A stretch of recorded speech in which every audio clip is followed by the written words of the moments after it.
So Xiang has a very interesting face, right? So, I mean, overall, she obviously is a very beautiful person. But if you take a look at most of her features, I mean, they're not, aesthetically the model that we usually go for when we talk about the eyes, nose, right? Probably her best feature is her lips, right? And so she looks very sensual. I mean, her lip is full, very well proportioned, right? Between the top and the bottom. So what we usually talk about is the bottom lip should be maybe about a third larger than the upper lip, okay? And she's got that kind of proportion.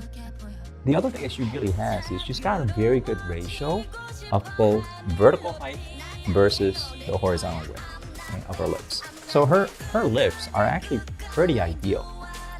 But if you take a look at her eyes, the two eyes are not symmetrical, and most eyes are not. But she has a kind of a significant what we call ptosis or lazy eyes on the right side, which makes the right eye look smaller than the left. The other thing is that the left eyes, the lower aspect of the lower lid is more down, so that the left eye actually looks larger than it actually is.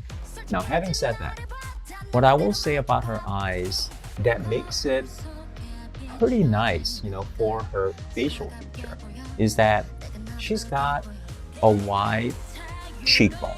So her maxillary width is actually large, but it actually doesn't look like it, right? And the real reason is that her eyes are long. And when you have eyes that's long, then it can kind of camouflage the width of the maxillary bone, okay? And so overall, her facial proportion doesn't look that overtly large, and it's really about that width of the eyes that actually kind of makes them.